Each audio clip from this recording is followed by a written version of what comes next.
Hey, welcome aboard, Sue Ludwig. We are so happy to have you here at Therapists Uncensored. Thank you so much for inviting me. I'm excited for this conversation. So my guest today was actually recommended by, it's such an honor, Jill Bolte Taylor. She insisted that the two Sues should meet and we would love each other. I didn't hesitate. And it's turned out to be very productive. So she is president and founder of the National Association of Neonatal Therapists, a licensed occupational therapist, and a certified neonatal therapist. So you might be thinking, why in the world is there a NICU therapist? What does that have to do with attachment? We're going to get into that. And in particular about regulation. So you talk a lot in the book, which by the way, I really enjoyed. I thought it was so personable and relatable. But you talk a lot about energy. And actually, it was a Jill Bolte Taylor quote, right? Be aware of the energy that you bring to the space. Yes. So maybe we can launch from there and what you mean by that. And don't get nervous about, you even put it in your book, which I laughed, like this isn't woo-woo, weird, that kind of energy, but actual, real. The way I think of it is like biosynchronization. But yeah, why don't, that quote, what it did for you and what do you mean when you talk about energy? Yeah, so when I first heard Jill Bolte Taylor's quote, please take responsibility for the energy you bring into this space, it just stopped me in my tracks because I thought, what does that even mean? And I had never thought of being responsible for my energy. It was just a perspective I'd never had. And so I was trying to be more intentional in my life in general. And I started with that quote in mind, going into the NICU, going up to my patients and thinking, what does it look like in this moment to be responsible for the energy I'm bringing to these tiny patients? And by energy, the way that I wrapped my brain around it was a couple things. One was just the energy that we all have. When we're healthy, we're rested, we have a lot of energy. If we're sick, if we're depressed, if we're other things, we may have low energy. And so that was one type of energy I was considering as I was going to the bedside. And then the other type was just the vibe. Everything has a vibe. Restaurants we go to. Yeah, it's a clinical term. It's yes, vibe. Exactly. And so what was I bringing to the babies? And I knew that that was of utmost importance because whatever I was bringing to them was, of course, going to help regulate them or dysregulate them potentially. And so I had to be extra aware of what I was bringing. And while I thought a really good clinician before that moment, I'd never really thought about it through that lens right before I put my hands on a baby. And so I made a concerted effort to stop before I touched a baby, before I went and opened the portholes to an incubator and thought, what kind of energy do I want to bring? And what kind of energy belongs in this moment to this baby? And what doesn't belong in this moment for this little person? And so that started to change how I showed up at the bedside. So we're for sure in this conversation going to get to how this relates into human regulation, adult regulation between couples, relationships, all those things. But before we go there, let's go back to the NICU because this is where these ideas really took hold. Can you tell us a little bit about why regulation is so important in that setting? And just paint a picture of what that looks like. And also, when you ask yourself the question, what kind of energy do I want to bring to this patient? What would be examples of the answers to that question that you ask yourself? Yeah, so to start with that, the answer to that question for me, depending on the patient, might be something like the energy I want to bring to baby Emma is something that feels like safety. The energy I want to bring is something that is very calm and intentional and grounded. So I would use questions, I would actually set intentions that would help me ground that energy in the intention. I might say my intention for this next 20 or so minutes is for baby Emma to feel safe and protected and supported through things that are stressful. And so I would try to actionalize it that way in each moment. And wouldn't that be a great intention for all of these babies? Or is it more specific than that? Or because these are little fragile, teeny tiny, as a matter of fact, I haven't mentioned yet, the name of your book is Tiny Humans, Big Lessons. So these are these tiny humans that are fighting. You call them feisty. Yeah. So the intention would always be to keep them safe, of course, or the energy would be always safety, but varies on the age they are, which sounds funny when most of them are still full term.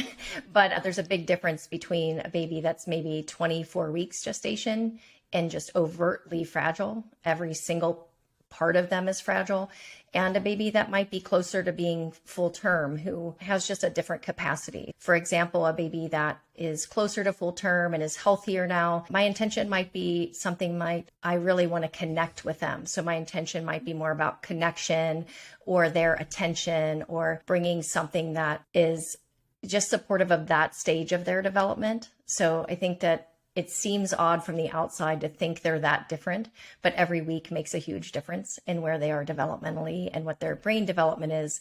And that would lead me to feel like I could bring a different level of energy to them. The more stable the baby, the more sort of upbeat, if you will, energy I could bring versus just this really grounded, calm energy to a really fragile 24-weeker. So hopefully that makes sense to you listening. Absolutely.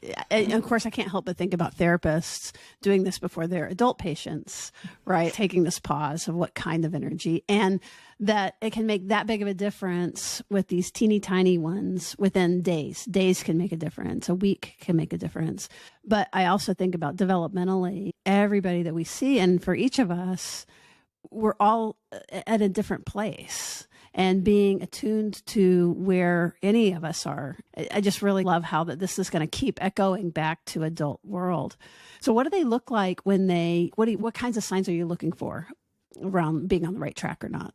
Yeah, so let's take that baby that's maybe only 24 weeks and super fragile. So we're talking under 2 pounds, very thin skin, very fragile tissue paper skin, very little muscle tone at all yet has developed. So just a very fragile human. And that baby would be in an incubator, or they would be on their mom's chest, ideally. So I would come up to that incubator. I had a little mantra I went through to set my intention and ground my energy. And then I would always call them, even at that tiny gestational age, I would always say their first name before I touch them, because again, they're in this really fragile state, and just touching them would be too startling for their system. And so what I know first is to grade that sensory input and do something verbal and soft, like, "Hi, Emma." And it also was just a sign of their personhood, respecting that this was a person, not baby in bed B. So I would say hi to them, and then I would put my hands on them in a very firm but contained way to provide human touch, because we know from the research that babies in the NICU mostly receive what we would call procedural touch, where we're doing things to them to take care of them, suctioning, diaper changing. The nurses are doing a lot of that, of course, but just in general, they're being taken care of. And those things are stressful. So we want to, as much as possible, provide them with this human touch first. And then I would be in partnership with the nurse so that while she's doing those tasks that are necessary medically, I would use my hands and my observation skills to watch for these subtle signs of stress from these pre-verbal babies, to help them co-regulate, to help them self-regulate in any small capacity they could. For example, they're going to be calmer if they're in a flexed position, but if you just go in and turn them over, they're going to sprawl into sort of this startled, ended position. And if a nurse is by herself doing that, she doesn't have enough hands to do what she has to do and keep the baby's whole body stable. So I would use my hands, keep them tucked in flexion, maybe let them grasp my finger, all things that are regulating to that baby's nervous system and motor system. And so we would work in like a dance the whole time during care to help that baby's system experience that as less traumatic, potentially supportive, hopefully, and keep their whole system more regulated than if we did not do any of those things. And little things like this can be life or death at this stage. Is that too dramatic to say? I don't know if we can always say A plus B equals C in that way, but what we know is that, say we do let them sprawl out if the nurse is alone and she can't keep them as contained and things, their motor system, their arms and legs and their whole system will work to try to regulate itself, but they're so fragile, they really can't do this on their own, and it's exhausting. And so if that motor system becomes more exhausted, then they will show those stress signs in their autonomic system, which is when they'll turn blue and drop their heart rate and have apnea and have these episodes of not breathing and things. It's all interconnected. So the more we can support them, the less likely they are going to unravel down to those autonomic stress signs.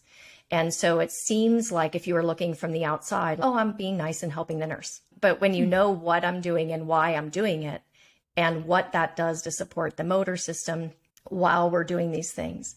We know that we're going a long way toward mitigating or preventing deeper signs of stress, and hopefully not letting the baby's system have to go into a stress response every single time they receive care, which can be every 2 hours at the least, probably in that small of a baby. Man, I can actually remember it in my body. One of my 3 ended up in the NICU. And we've talked about, and you mentioned in the book, that it's very different now. But with the sounds and the light, we were only allowed in for these short periods of time. And in just thinking about the fragility that you're talking about. Now, this was a full-term baby, but just the difference that it can make for sure. And you mentioned touching them with a firm, containing hand. I'll imagining in my mind like cupping or like holding. Can you show us what that looks like, and maybe we can verbalize that? Yes. So we always do this like we're tucking. So we have one hand on their little bottom, including their feet, most likely flex their little feet up toward their bottom and have one hand containing them that way, and then one hand on their head. And again, it would be firm and just still, meaning we're not stroking them, because that light touch can be too overstimulating for their nervous system at that age. At least we're talking about small babies right now, and I would just hang out there, firm hand on the head, and then tucking their extremities in and just hanging out. And it's almost like a hug. We call it a hand hug because that's feeling that it is. And we would just rest there and let them settle into being touched, and make sure that we'd be watching them for any signs of stress. And then when they were nice and settled, no stress cues, then we would take them in that contained position and slowly turn them over. And back in the day, we used to take head and bottom and literally flip them over like a little pancake. And so they would sprawl out, and heart rate and respiratory rate, everything went crazy. And we were, I think back then, the thought was like, this is stressful, so let's get it over with in a hurry and then get them settled again. But we didn't yet know the cost of not doing that all along. And so over time, we learned a lot more about their neurodevelopment and what stress and chronic stress did to their brains. And so we learned slower, more contained, giving them rest breaks when they have stress instead of pushing them through it, because they don't have the capacity to push through. As you were describing that, I can just so feel it and feel the containment and the warmth of it. Totally get it. To me, it's like being in the womb, right? Yes. That's part of that containment, because they're supposed to be squeezed at that point, right? Really tight. Yes. Yeah. And it makes me even think of, again, with adults, and it's not just folks that are neuroatypical, but just anybody that, like I was even thinking of the hand on the head at like, just the application of that, and or whatever their comfort signals are. I think of Temple Grandin's squeeze machine. Yeah, adults respond to that proprioceptive input as well. And so it's very similar in that it's calming to their nervous system as well. And what it looks like has to be obviously because of their capacity at the time. Yeah. This is so compelling. Can you go through that again, but with an older baby that's still a teeny baby, but what your thinking is and what that looks like? Yeah, so let's pretend this baby's now maybe 33 weeks post-menstrual age. So still 7 weeks preterm. So still a little person, but just could be way more stable than that other baby, of course, if they don't have any other issues. And so with a baby of that gestational age, if they are stable, they might be in a little bassinet. They might be still in like little positioning aids we keep them in, but I would be able to go up. I would still say their name. I would still put my hands on them in the same way first, just to help them wake up or transition from a sleep state to a drowsy to more of a quiet alert state would be one of the goals. Whereas that 24-weeker doesn't have all of those states available yet, most likely. And the little bit older baby, I would try to help them through that transition of state. And then I would, while I'm taking care of them, I might be changing their diaper, getting them ready to be held, to feed, or things like that. And I would be able to take them out of their little listening aids. I would be able to support them, but they would have more capability at that point in their motor system. So instead of being all extended, they have a little flexor tone now. They can bring their hands more toward their middle, their legs have some flexion in them. They have a more capable motor system. and they have a more capable autonomic system. And so I may be able to have a more interactive experience with that baby, still graded. I'm not going to be ringing bells and having loud conversations, but I could read to them. A baby that age, I could swaddle in a blanket, I could pick up and hold in my lap. We may work on pre-feeding, oral feeding skills or things like that. So just a much different interaction than a baby that is so overtly fragile, the younger ages. And again, my energy might be able to be a little more up. If they are able to attend visually, I might be able to have them just look. They don't have a fully developed visual system yet, but they start to look a little bit more focused. And I would just, again, still be grading that input. So I'm not going to have them try to look at things visually and have a lot of noise and try to feed them all the things at once. It'd be very graded input so that they can manage it. So then let's fast forward to a baby close to full term. If you don't mind doing that again, it's really interesting and informative. Yeah, and one thing I want to not forget to say is that the main goal always is really to connect the baby with their parents. So a lot more than used to be in the past, for sure. And so whether they are at 24 weeks, 32 weeks, 37 weeks, that's really the goal. If the parent is there at the bedside, I would be helping them do all those things I'm talking about. And I would help narrate for them and help teach them what stress cues look like and self-regulation looks and co-regulation so that they are empowered to start noticing their own baby's cues and start telling me. I want them to become the expert, telling me what they're seeing over time would be the goal. So didn't want to forget that. But so closer to term or full term baby, if they are still in the NICU, we would still approach the same way. We're still going to grade and speak first and touch second and things. But that baby might be starting to really visually focus and look around and be able to engage in really looking at you and you're talking to them at the same time. And those things might not be causing them any stress. They might be very regulated by those things at that age. They have a much more capable motor system, autonomic system, and then also their attention and interaction is coming on board, that higher level ability. They're eating unless there's something else wrong. They would be breast or bottle feeding by then. So able to engage in much higher level activities and interactions and complicated interactions in comparison.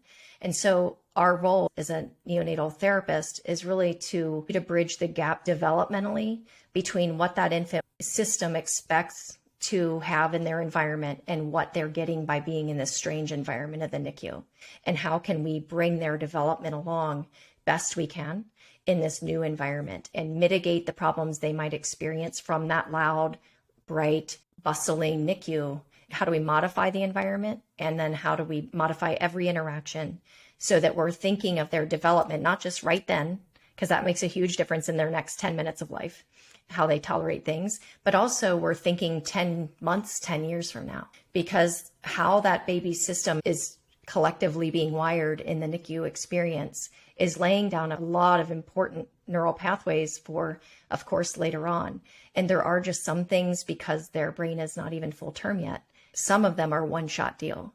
Most of them are very plastic, but of course, those early experiences are so important. Those full-term babies, it's just super sweet to see them have the greater capacity to interact, to be in a healthier spot, that breathing and surviving is not their only direction of their energy all day, every day. Now they get to have other things. A word that you used in the book was feisty. And yes. I really love that. You also just mentioned the idea of teaching co-regulation.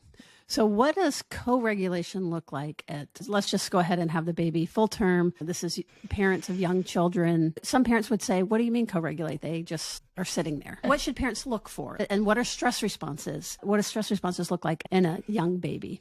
Yeah, so in that full-term scenario, the stress responses are pretty similar along, but they'll be more dramatic in different age sections. But for a full-term baby, some of the stress responses will still be that big motor startle, if they hear startled by something abrupt like a sound or movement where their extremities fly out. They may have a really strong like hand finger splay where their fingers are spread apart with a lot of extension. One really subtle cue of even a full-term healthy baby is just if they're really looking at you and attending to you, but say the environment becomes really overstimulating, they'll just avert their gaze.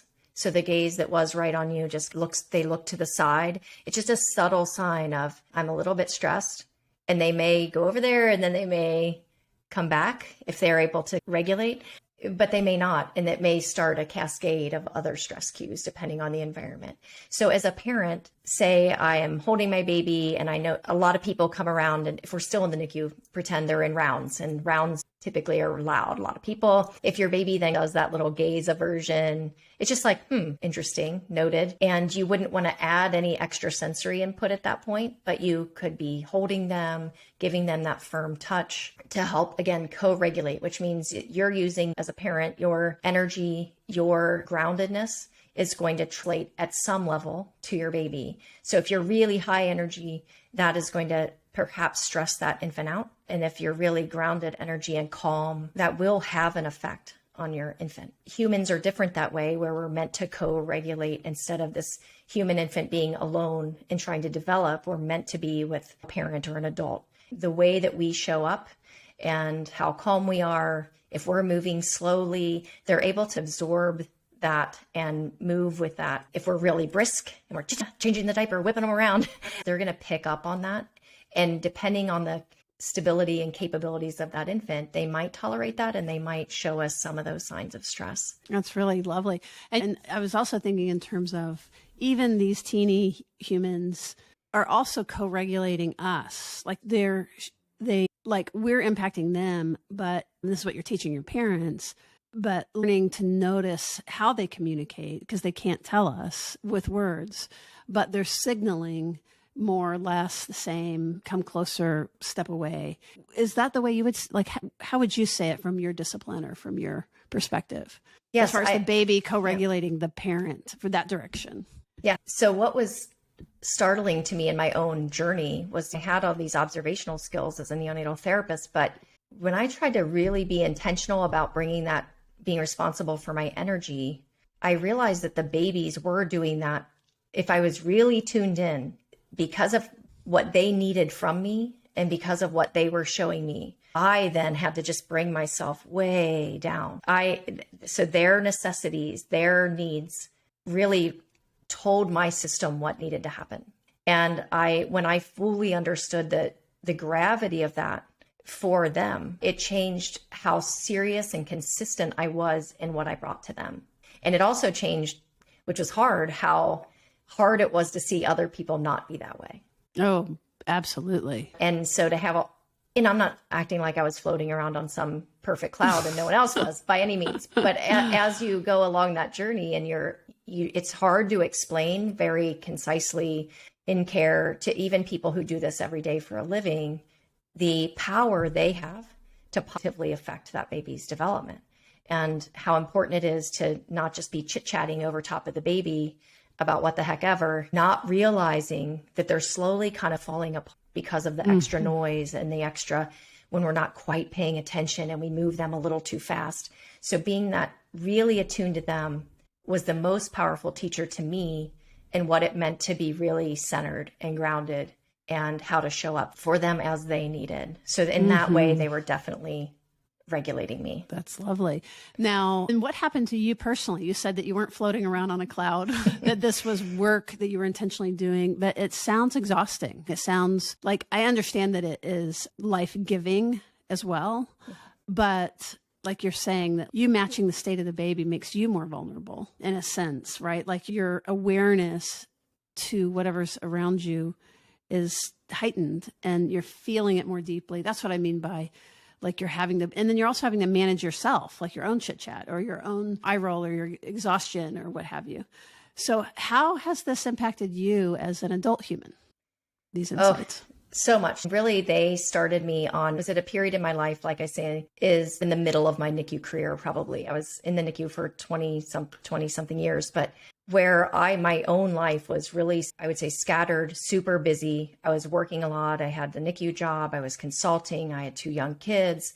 We went through things personally in our own life and family with debt and money and trauma to one of our children, just a lot of things. And I was at a point of burnout myself. For me, that felt like I was just pretty numb, honestly. I was just running through my life hamster wheel every day and falling into bed, hitting repeat, getting up. And at some point, I became really restless And I wanted something. I thought that there has to be more to adulthood than just all these things I'm doing. And when I went about on a little journey to find out like how, not that intentionally, honestly, but it led me to do some things. I went to a women's retreat, which was a ridiculous thought. That was not something I would have ever done. I started doing things that required me to be present and required me to be a little bit more intentional. And I fell in a rabbit hole of, wow, there's this whole other way to live potentially, where I'm actually present, where I'm actually not running on the hamster wheel. But I didn't know how to get there. I could just tell it was real. I just couldn't get there. And what was fascinating over time, and this was over a long time, but is in the end, what was most helpful to me was the same things I was learning from working with the babies in the NICU, which I was being responsible for my energy, noticing it, first of all. So I just wasn't even noticing. I might walk down the steps in the morning and energy in 1 million directions. Never once was I paying attention to all the things I had signed up for, where my energy was going, how I was showing up for other people. But so I started by trying to do that in the NICU. And what I learned is that those lessons were the most powerful things that I could carry outside of the NICU as well. Meaning that the same way of when I'm going to walk from my car after work into my kitchen with my children, I could also before the incubator, stop and say, what energy do I want to bring in this house with me? Who do I want to be to these people who are children and are learning from me, whether I want them to or not? And I could bring that same practice into my adult life. And so I started to, it was a lot harder. The NICU, while it seems harder, I had the skill set for that. And I had to learn to adapt that skill set, but it also had a beginning and an end. A treatment session began and ended. So you could hold it together for the session. And then gloves on, off. There were giant cues of when I was entering that space in the NICU and when I was leaving it. But at home, it just like never ended. There are these people all the time. And I was going to ask you, as you pause in the driveway and let's say that we have the wherewithal to pause, because we're doing pretty good there already. And you say, what kind of energy do I want to bring to the home? But that your reaction is more of, oh my God, they're going to be crawling all over me. I'm late for, you know what I'm saying? I'm trying to like the realistic moment before you enter. So what is that? What are your thoughts about that? Yeah, so it sounds great, right, on paper. And I remember very clearly that literally like one of the first days that I remembering even to do this. That I thought like I should be doing this at home, but then I would forget. So the first time I actually remembered to do it, and then I literally opened the door and just walked into the scene. And at the time my kids were in middle school, and everything like went out the window because I walked in and the dogs were barking. There were like literal tumbleweeds of fur rolling around. The backpacks were everywhere. There were already papers all over the kitchen counter. There were snack wrappers. So just the visual of all of everybody's nodding along with you. They're like, yep, got it. Seen that? Okay. Yes. Go ahead. So all my little pretty plans about being intentional seemed to literally go out the window. Like forgot them in that moment because my mother frustration came back of just the visual anarchy that was going on in front of me. And so on this particular day, I remember I forgot. So I was just going at how I always went. And I asked the kids how their days were. I was getting the mail. I was throwing something in the microwave, whatever. And then something reminded me, I don't know what. Oh, I was trying to be intentional. And I was like, clearly I already am not good at this thing outside the NICU. And then I said, okay, I could start now in my head. So I just put the things aside I was doing. And my daughter hopped up on a little stool and I just put everything else aside. And I thought, I'm just going to listen. And she chatted, if you have middle schoolers, just all the chatting. And so it was all the things about the day. And I didn't do anything else, which was really the amount of, and I didn't even have a smartphone then. I can't imagine now I'd be looking at email, I'd be doing whatever. And I just remember that at that moment, I was looking at her and she's talking away. And I just noticed like these beautiful little colors in her eyeballs that I had not noticed. I mean, my own kid, 10 years old. And I was just like, wow. Were those always there? And then I talked to her, with her. We had a conversation, not a yeah, as I was doing other things. And then she hopped down pretty quickly and was like, we had an actual conversation. And then she hopped down, went outside with her brother. And I thought, I think what I was thinking as a mom is like, when I come into the house, they need me for all the minutes. So I don't have all of that to give, especially after a day of giving to other people and other humans. And it felt all consuming and exhausting. But in that little moment, I thought, oh, she doesn't need all the minutes. She needed 6.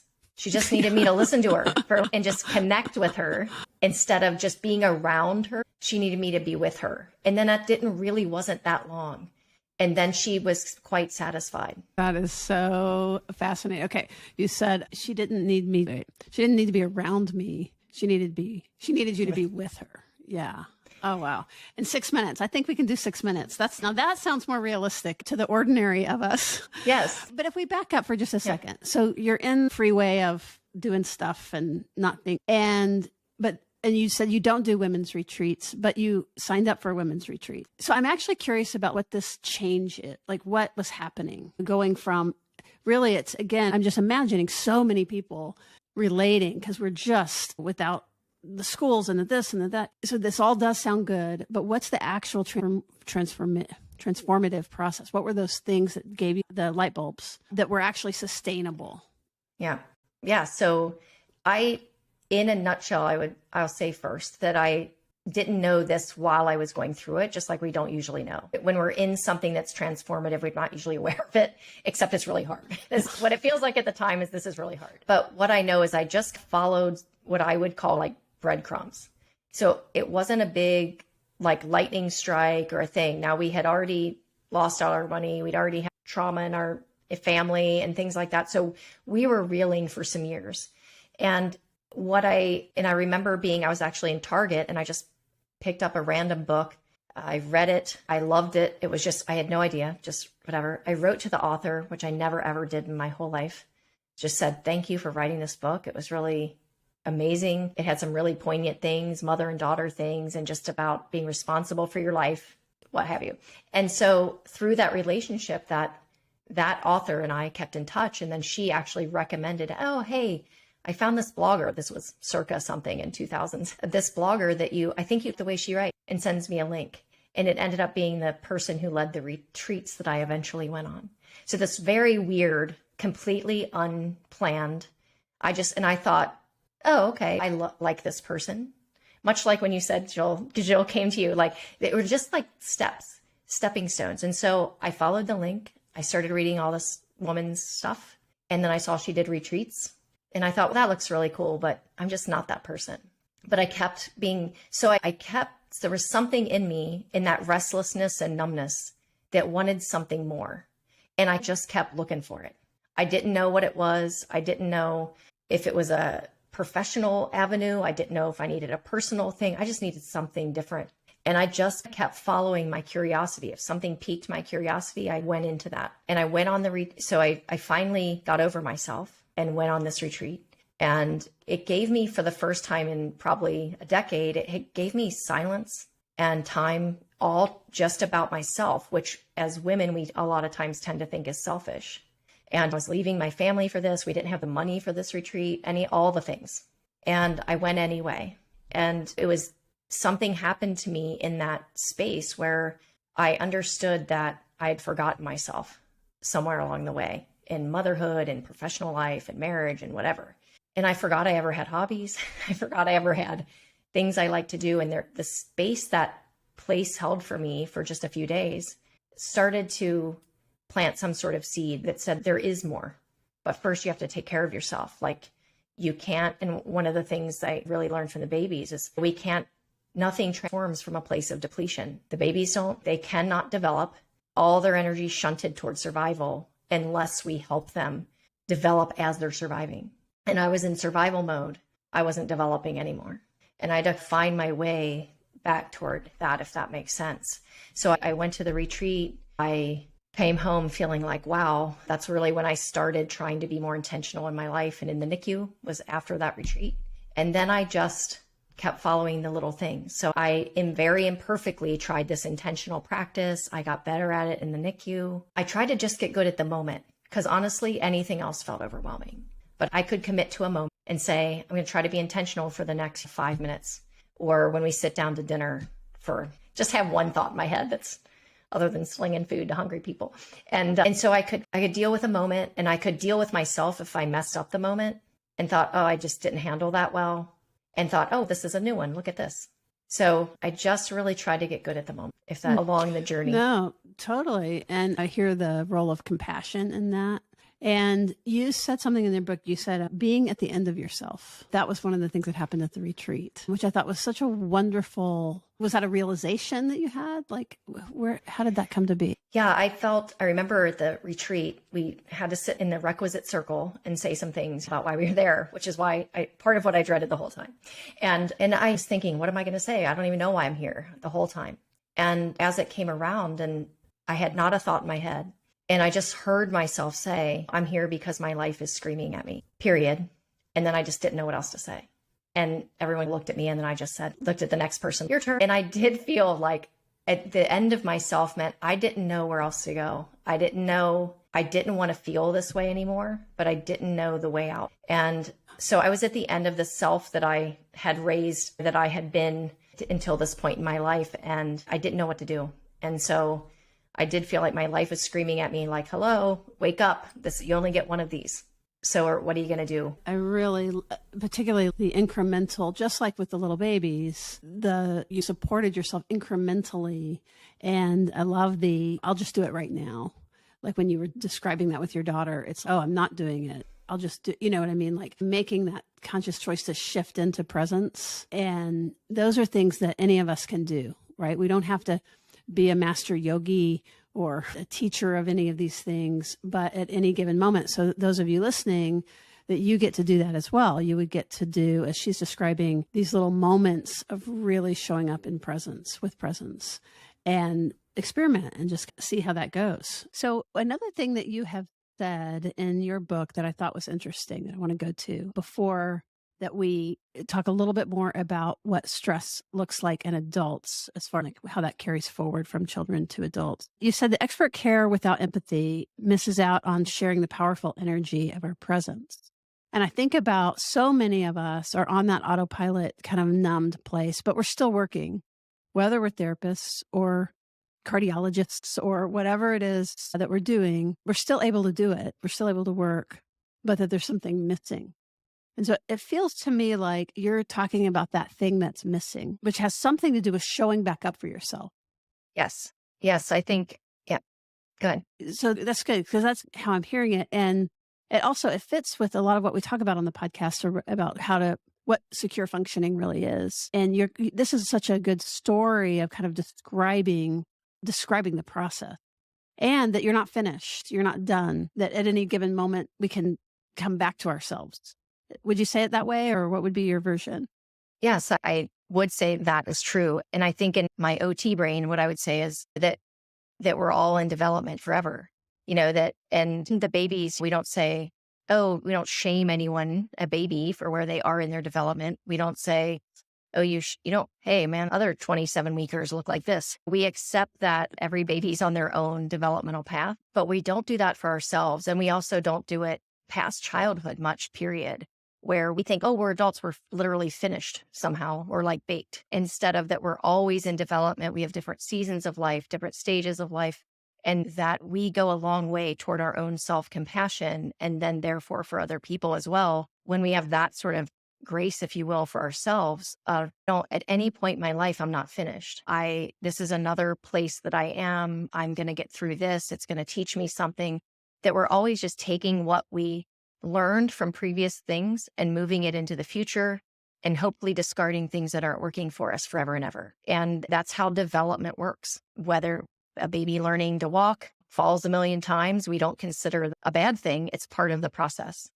And in fact, the falling and getting back up literally makes them stronger, works on their balance, helps them negate all of their senses and everything. It's useful to fall down and get back up. And yet at some point, we stop having any sense of that. And so I definitely felt like in the process, again, that I'm still in forever, of just trying to show up, be responsible for my energy, be intentional, be accountable. So if I'm not who I want to be in a situation, in an email, in a meeting, in my family, also being like, as soon as I can, be accountable to that. And say, oh, I'm sorry, that is not how I meant to show up, and I'm going to do better, or whatever it is, whatever makes sense for the situation. But that allows me to keep moving forward instead of tethering myself to a place back here and holding myself there for some sort of self-torture. And it is self-torture because we're surviving just like those little babies. We're surviving, but all of our energy is being shunted, as you said, in that direction. Where there's not the dealing with it and the learning and the updating. Again, we as therapists and also people who work with attachment, especially modern attachment with the neurobiology really baked into it. That's definitely some of the way that we describe it. And this, it's been so interesting to hear the co-regulation, but across discipline and how that they just feather together so perfectly. There's things that you've said that I can just absolutely guarantee you as people are listening, their nervous systems are calming down. There's an inspiration, there's hope. So we know that you're hitting the right note when like you're regulating the audience, you know what I mean? And that, I think that what we're talking about is if we can gather ourselves in that way, and then we can be that, we call it like a tent pole, that the one that holds up everything. Yeah. If that tent pole does that and takes the oxygen and does the breath and does the pause and gathers themselves, the power of that. And also perhaps the requirement of change, maybe even big changes in one's life, career changes, relationship changes. You did some big thing related to your organization, partly in response to this. Is that right? Yeah. While I was at said retreat, I wrote down a little note that just out of nowhere, really, that said, hey, somebody in the world should start an organization for neonatal therapists, OT, PT, speech, who work in the NICU. Because we were all doing this for decades, but we just worked in there. There was no group of us and no specialized education, et cetera. And so I wrote that down in a sort of a little goal setting thing, but my literal goal was like, someone should go do this. And I was going to go find the person. So lots of miles between that thought and then me being eventually the person to start a national organization for neonatal therapists, which I did about a year and a half after that retreat. So from being in that place of numbness, and I had no thought of this, not even a tiny smack roll of a thought. And just writing that down, being intentional, I learned to try to protect my own energy, which was half of my job with the babies, and not give it away to every single thing all day long, and try to direct it towards something meaningful and purposeful.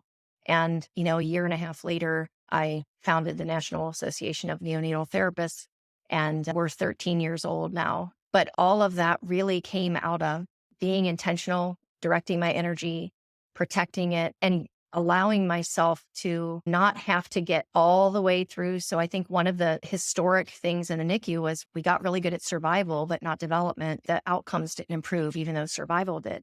And we had to learn that while you're surviving, every ounce of energy doesn't have to be directed to survival. You have some room to develop. And that's my job, and was my job in the NICU, but also for ourselves.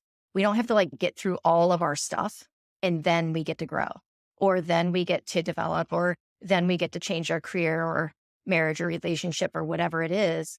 While we're in some sort of stress, can still develop. And I had to learn, I had to go get help. I had therapy, I did acupuncture, I did all the things to try to really deal with my own baggage that I had and things so that I could put my energy towards something more purposeful. But it was all together. I didn't ta-da, have this before and after experience. And I think that's what we're taught happens, but that's not the truth. Yeah, that's not the truth for the babies or for the adult.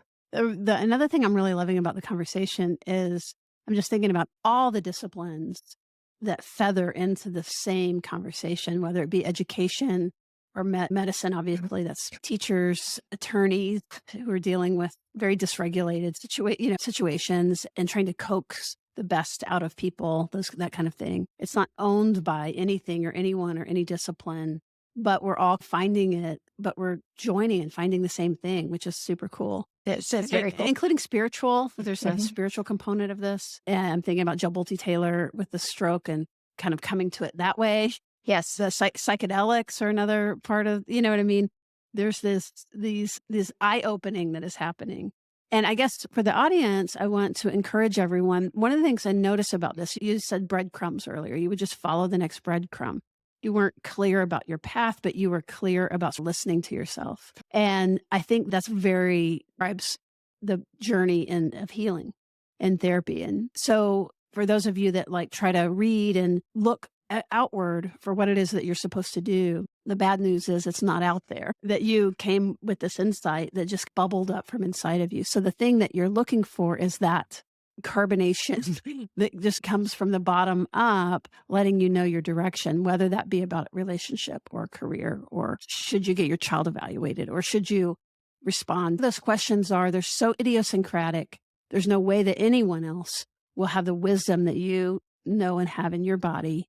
And I guess this is an invitation for everybody listening to do their own pause and their own gathering and to listen and to look for the next breadcrumb and to trust. This has been very inspiring. If people wanted to find you, where should they look? And your book is Tiny Humans, Big Lessons.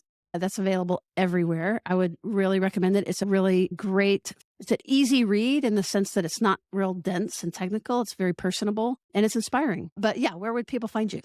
Thank you so much. SueLudwig.com is an easy way to get a hold of me. And then the NANT website, if you have any NICU related questions, is just neonataltherapists.com. So that's that, but that's the easiest way to get a hold of me. And same name on social, most places, some version of Sue Ludwig. Ludwig. Yes. It has been delightful. I so appreciate you sitting down with us. And I know there's going to be light bulbs going off in people's minds about their own lives and just inspiration around us. Because I was also thinking about us as tiny humans. And I'm going to post there, actually, because I'd been talking about this and getting ready for this interview. What popped up on my feed, of course, was these little babies. And there was this one TikTok or Instagram, I don't know what it was, of a baby through cesarean, but that was still in the sac. And you watched the sac come off, and then you watched the second sac come off, and then you watch the baby take its first breath.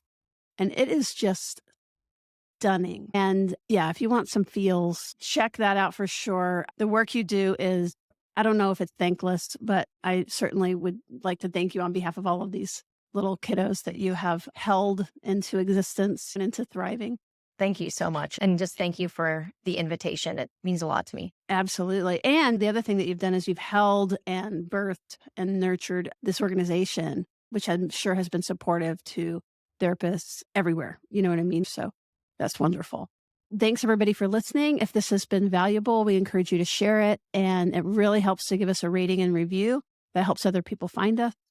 Is there anything else you want to say as I let you have the last word that you want people to know or remember? Just like I said to the babies, just remember that you're more than survival. Oh, you're more than survival. That's right. And don't lug your stuff around and just carry it with you, but unpack and take care of yourself. Thank you all for listening, and we will see you around the bend.